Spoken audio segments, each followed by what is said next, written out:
Halo, di video kali ini kita akan mencoba menggunakan Insomnia sebagai IP tester. Yang beberapa di antara kalian mungkin telah menggunakan Thunder Client ataupun Postman untuk melakukan testing API yang telah kalian buat. Pada pertemuan kali ini kita akan menggunakan Insomnia. Untuk menggunakan Insomnia, kita download terlebih dahulu di websitenya insomnia.res. Kemudian kita langsung buka saja installer yang telah kita download tadi.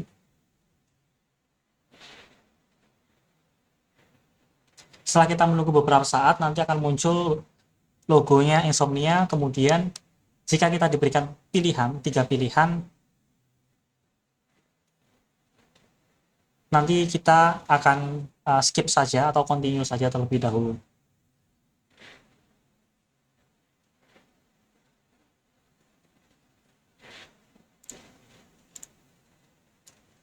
Sambil menunggu, untuk project kali ini kita telah menyiapkan atau saya telah menyiapkan 3 endpoint routes. Untuk endpoint routes pertama yaitu out, ya, yang akan kita gunakan nanti berisikan login, register, kemudian logout dan juga refresh token. Kemudian endpoint kedua menu, dan juga endpoint ketiga tables. Masing-masing dari menu dan tables ini hanya sebagai dummy saja. Jadi tidak ada koneksi ke dalam database dan lain sebagainya. Oke, jika apabila insomnia-nya sudah muncul, akan muncul seperti ini. Kita continue saja. Kemudian langsung kita login menggunakan email Google saja.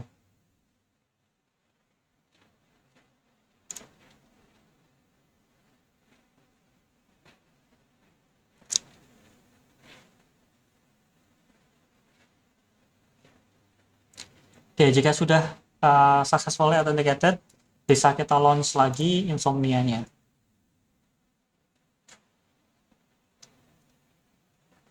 Oke, jika kita pertama kali masuk ke dalam Insomnia, maka akan muncul tampilan seperti di layar.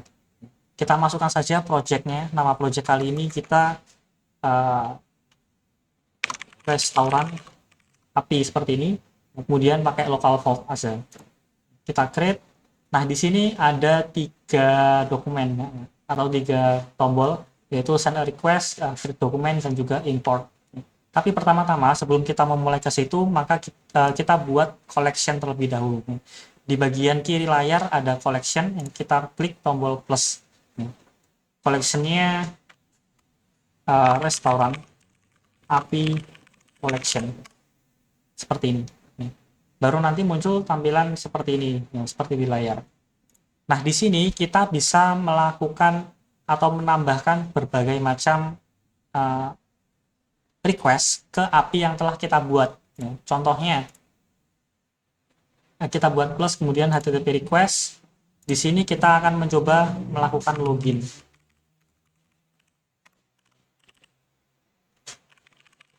Localhost 3000, kemudian out login.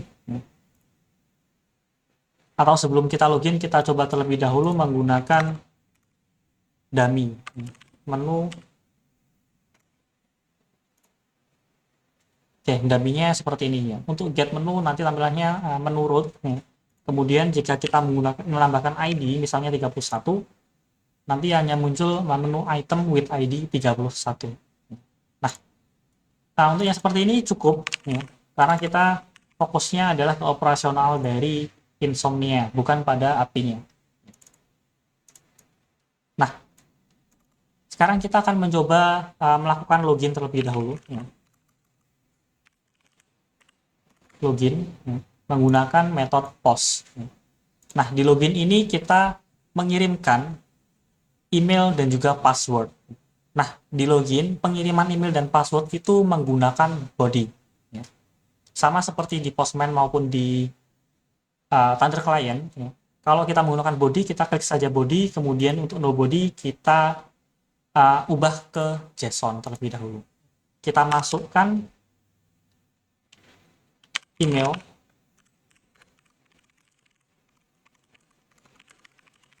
kemudian kita masukkan juga password kita.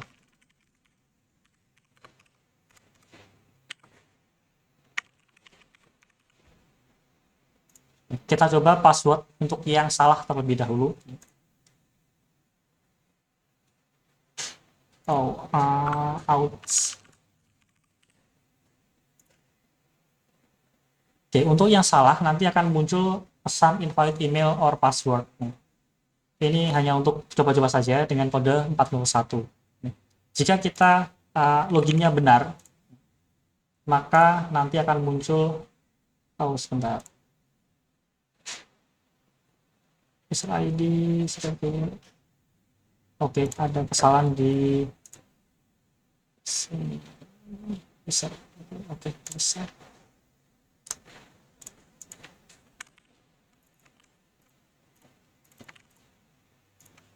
Kita tunggu dulu. Oke, sudah.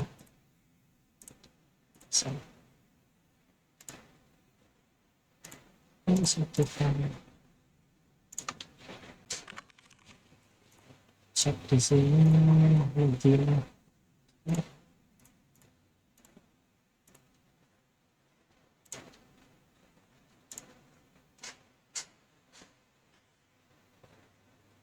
Sis.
Nah, jika berhasil nanti akan muncul akses token dan juga refresh token.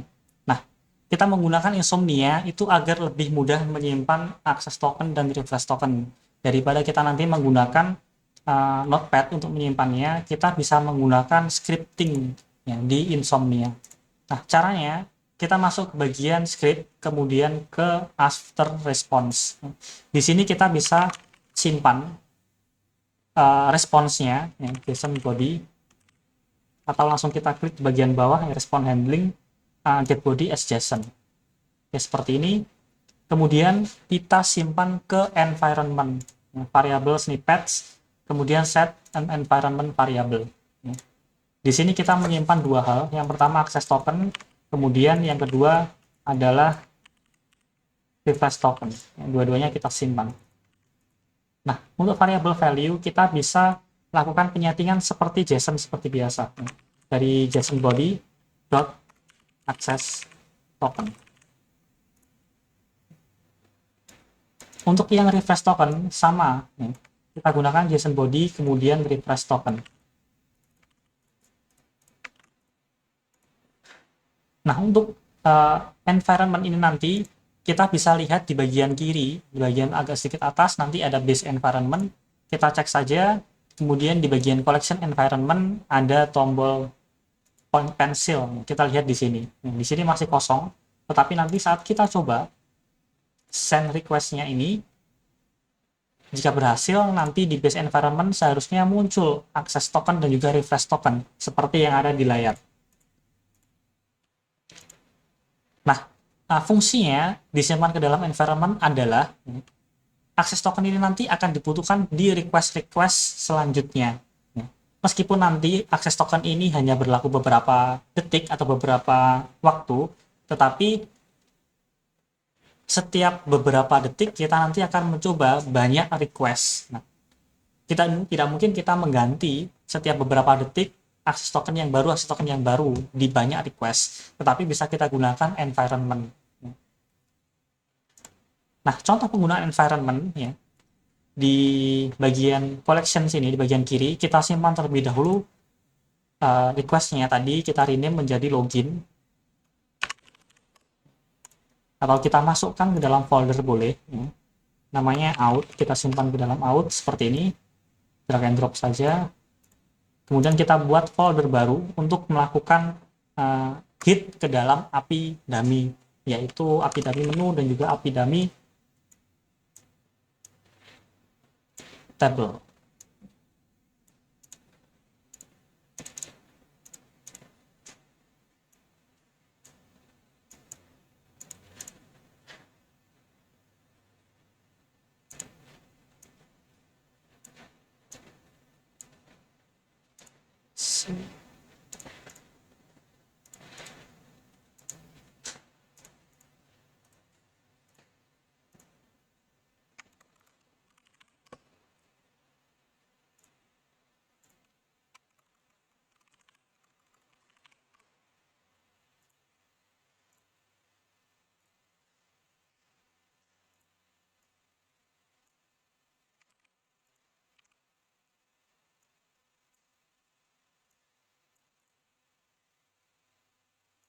Di bagian API menu ini kita buat satu request, yaitu retrieve menu.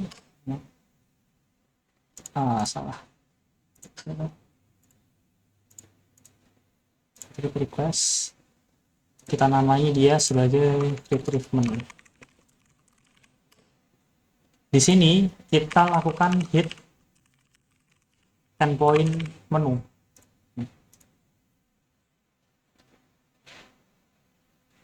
Not one of the sort. Oh, kita lihat.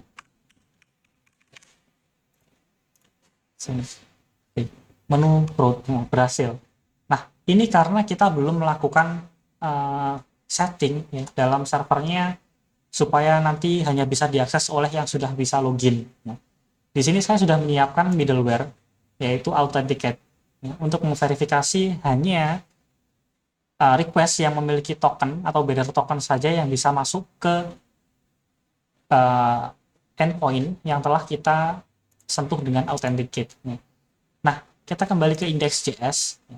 Kita masukkan ke app use menu ini dan juga table ditambahi dengan middleware Authenticate. Ya. Caranya, ya, setelah slash menu, di antara menu routes dan juga slash menu itu kita masukkan Authenticate. Oke, nanti akan muncul importnya di bagian atas. Untuk yang tabel sama, kita berikan Authenticate. Seperti ini. Kita biarkan terlebih dahulu untuk servernya restart. Oke, sudah. Nah, jika ini kita hit lagi, nanti akan muncul 401 unauthorized. Ini karena kita belum memasang bearer tokennya. Ya. Untuk memasang bearer token bisa kita masuk ke tab out, kemudian diganti menjadi bearer token. Untuk token ini kita masukkan dia dari access token. Ya, seperti ini. Ya, dia nanti mengambil dari environment.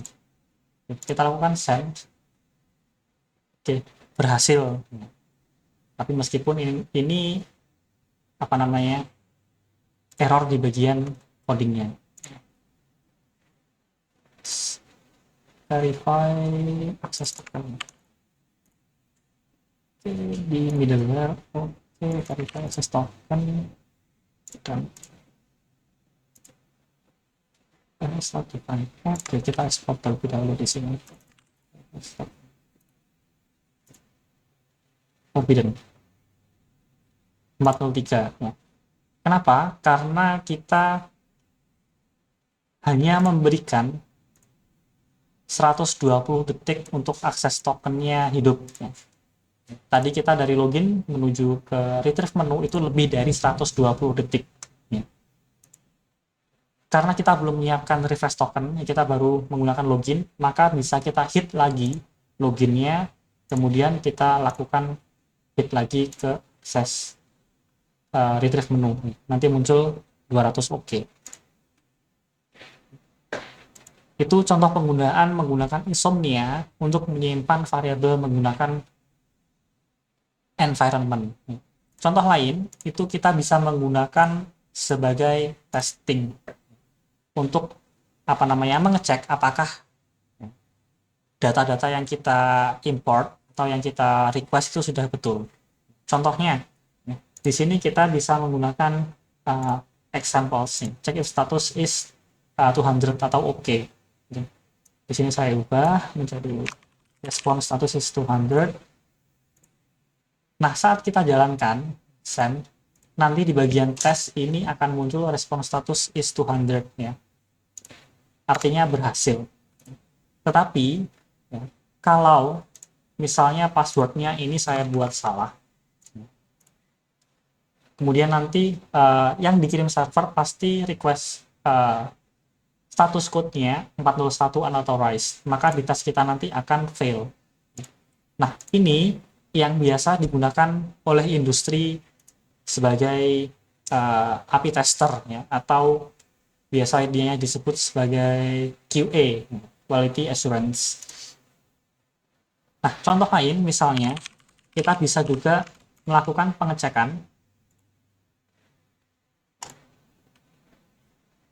apakah respons yang telah kita dapatkan itu memiliki struktur yang betul ya, menggunakan to be an object, kemudian that has all case, kita masukkan access token dan juga refresh token.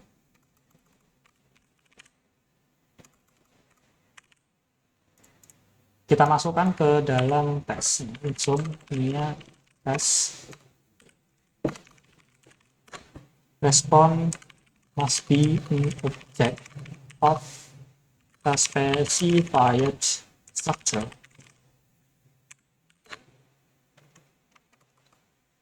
Kita buat callback-nya seperti ini. Saat kita jalankan, dia nanti akan muncul seperti ini, fail semua, karena ya memang di sini tadi belum kita betulkan. Jika sudah kita betulkan, maka seharusnya hijau semua. Di percobaan kali ini kita hanya memiliki dua kriteria tes, sedangkan nanti saat di industri itu pasti memiliki lebih dari dua kriteria tes. Untuk masing-masing IP mungkin memiliki 5 atau lebih. Dan sedangkan untuk satu website atau satu server itu bisa memiliki ratusan API gitu. Untuk video kali ini kita cukupkan sampai di sini. Nanti apabila kita memiliki materi lagi akan kita share melalui channel yang sama. Atas perhatiannya saya sampaikan terima kasih. Bye bye.